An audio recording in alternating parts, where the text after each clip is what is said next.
pulled away from, broke the cross ties, I was told. So I seen he had a tying problem, so we clipped him every session with the clip from Smart Tie.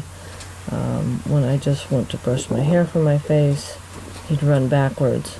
So we're setting him up here to get over this fear of anything, and this was probably the second time he was tied to this. He could not stand still the first time, just back and forth, and now he does stand to be tied. But it has perfect timing, this, the clip, so it releases when the horse comes forward. And we can also, I had to tweak it and tighten it up a little bit so he wouldn't pull out, and you have to just get the proper adjustment on there, the amount of drag you want on the line. But this horse is just highly reactive, very highly reactive. So there was a lot of work to do, groundwork, before attempting to get him under saddle again. His other issue is he pulled back when he was set, turned loose in this paddock every day. So here I'm working on that by putting 2 halters on the horse, and he thinks he's free, but yet I still have him.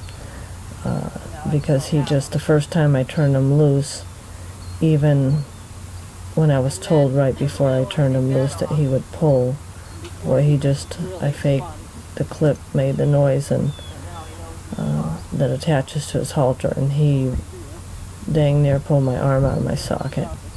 So this is probably my second or third time working with this issue, that the minute he feels that he's getting set free, he just takes off. I've worked with it with a lot of horses and able to correct it by putting the 2 halters on. So he does extremely well right here. Very nice.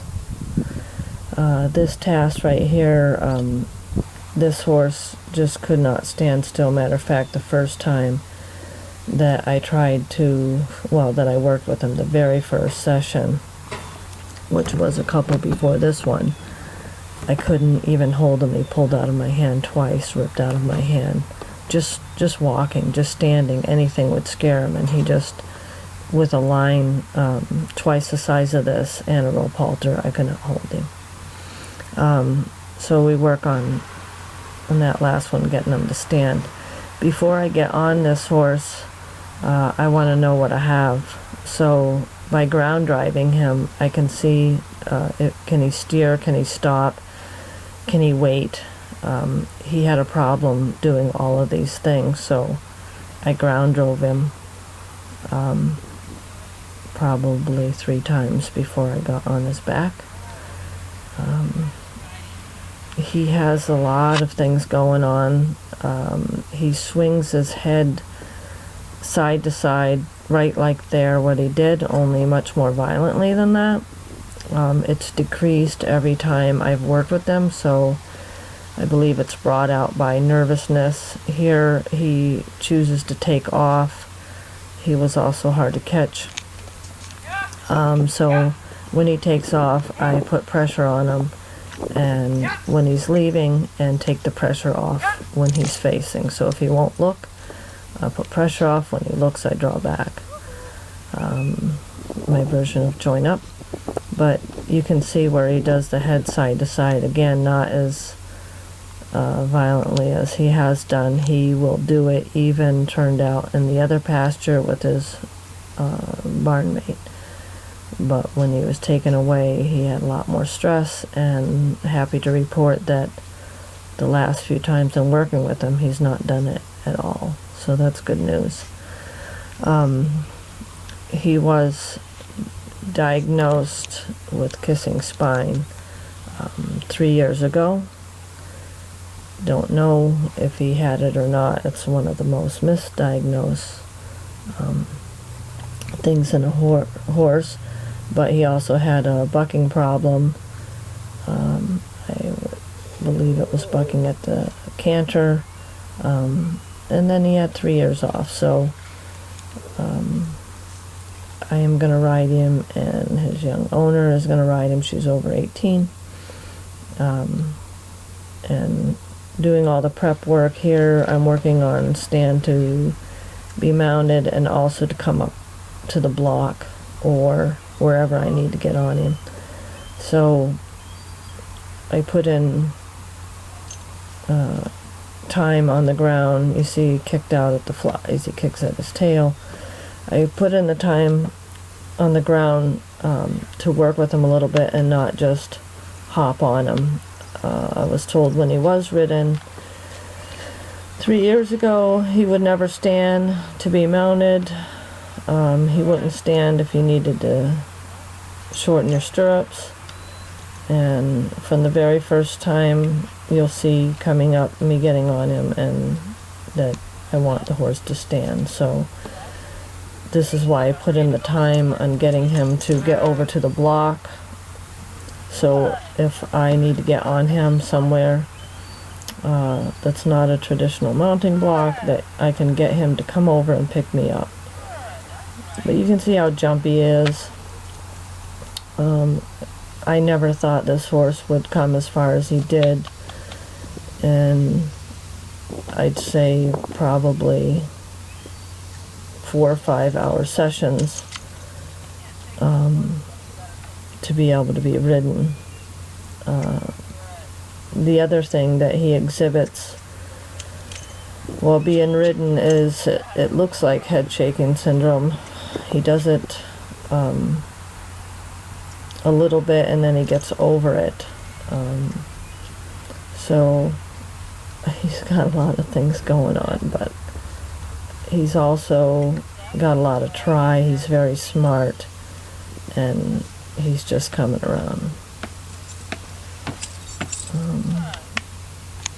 So this is just an overview of what we're doing, what we've been working on before he cannot be lunged without just taking off, running backwards, rearing up, just being a drama queen. And now with the groundwork that we put in, he can walk and halt, change directions, and not run us over, and wait for directions. He's really put in a lot of effort to do this. Very proud of how far he's come. So I'm not one for lunging horses a lot, but I do with every horse that I first start working with. I put in my time to teach them to follow a feel, listen to a cue. I don't ever trot them until I can walk and halt, because whenever you add more speed, everything goes to hell. So I don't let them just run around circles around me, because you're just teaching them they can do whatever they want while you have them in your hand, and they can be very dangerous. The more you add speed and the more out of control they get. So I only asked them to trot. This is probably the second time I've asked them to trot on a line ever, because it's always just been walk, halt, change direction. Because we need to know we can bring him down from when he gets excited, and I really don't ever canter on the lunge. Both of these horses, the last time I rode him, which was yesterday, August 11th,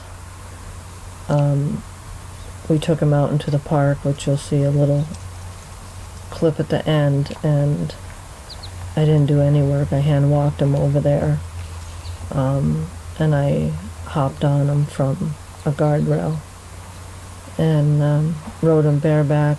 I hadn't planned to ride him. I hadn't planned to just hand walk him, but it's kind of lazy, and my foot hurt from my tendonitis, so I got on him with just a rope halter.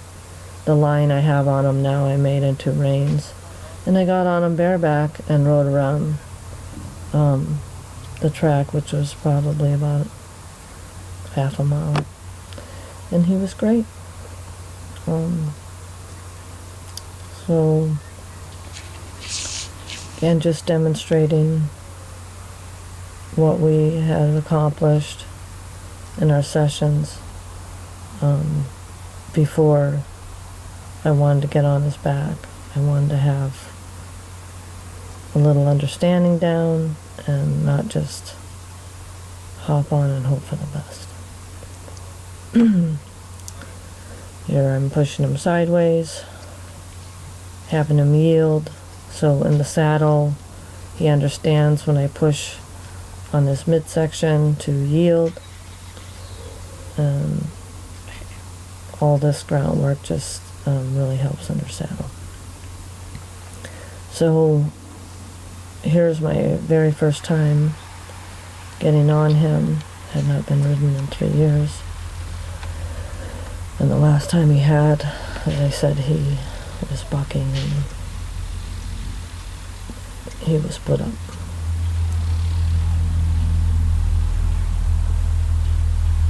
And before this, I had put my foot in the stirrup on another day and just leaned over him and didn't go anywhere.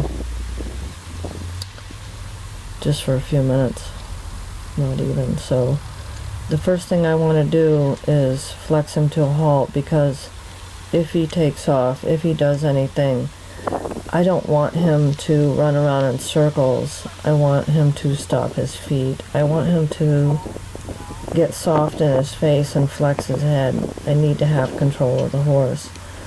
I'm riding him here in a double diamond rope halter. I attach the reins around the noseband, not under that knot on the bottom as a lot of people do. I like to have more of a direct line from his nose to my hand, more control. I have that wrap around the knot on the bottom to customize the size of the hole so it stays lower on his face, where it's around his nose there. It stays a little lower instead of going up to his cheekbones. So I'm waiting when he's pulling against the pressure, waiting for him to give. If he pulls too hard, I'll bump his face. I'll say, I'm not jerking on your face, so don't jerk on my hand. So I just want to do relaxing things because I value my life. And I understand for this horse, he hasn't been ridden in a long time. And, you know, at the track, well, they just go. They don't stop. So I want him to stop. I want him to back up. I don't want him to fling his head up like he's doing now and say, well, I don't know what you want. So that's what I'm just teaching him. Rudimentary things that he's never had to learn before, to wait, to give, to drop his head. So this is just the beginning. You know, it's not exciting, but that's how I start. And when he's spinning around, my left leg is not on him. It's away from his body. And if I wanted him to spin, I would put my left leg back behind the girth and I would push him and release and push and release. Here I'm sitting deep, I've exhaled, and I'm just asking him to give. The minute he does, he gets a release of pressure. And same thing the other direction. I'm sitting deep, I've exhaled. The moment he stops his feet, I will release the rein, and then I'll hold him again until he brings his head back to my boot. I'm always taking the rein, the direction that he's going, the direction his head is tipped. I want to slide my hand down very low, halfway down to his nose, halfway down to the bit if he rode in a bit. But I find they understand what's asked much more in a rope halter or bitless bridle. I don't like using the hackamore, the metal hackamore, the mechanical one, because you really can't get a lateral move. If you reach your hand down and pull the horse to your boot, the metal from that hackamore is digging in the side of their face. Whereas that's not going to happen in the rope halter. You have the knot on the opposite side of his head, and when he gives, he gets an immediate release. Sometimes it's easier, depending on the horse, to teach him in the rope halter than it is in Dr. Cook's bitless bridle. Reason being, when I apply that pressure for him to bring his head around to the side from one rein, the cross under straps constrict a little bit, and it's a pressure that they've never felt before. They get used to it very quickly, and once we put him in Dr. Cook's bitless bridle for the second ride, he took to it like a duck to water. It was actually quite amazing. There was no confusion for him. Any of his behaviors that he did, they can hang on to the behaviors. My dismount's ugly because I have tendonitis in my left foot, so I have to get off and put all the weight on my right foot. Anyway, so here's first time in Dr. Cook's bitless bridle. It's the very next session that was under another session. I mean, the length I put works. The length I put on the poles works. Still doing one rein stops because I have to make sure that he understands it in this bridle. I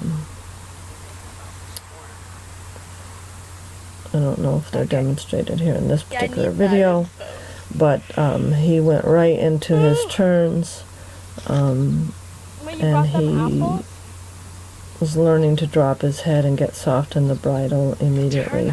Some horses will still exhibit things that they did before in their bitted bridle, flapping their gums, getting agitated, just because they're anticipating everything that used to happen.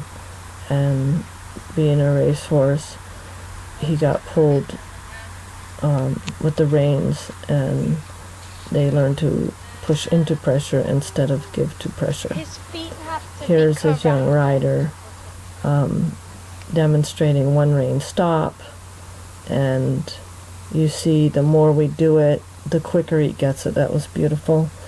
And good.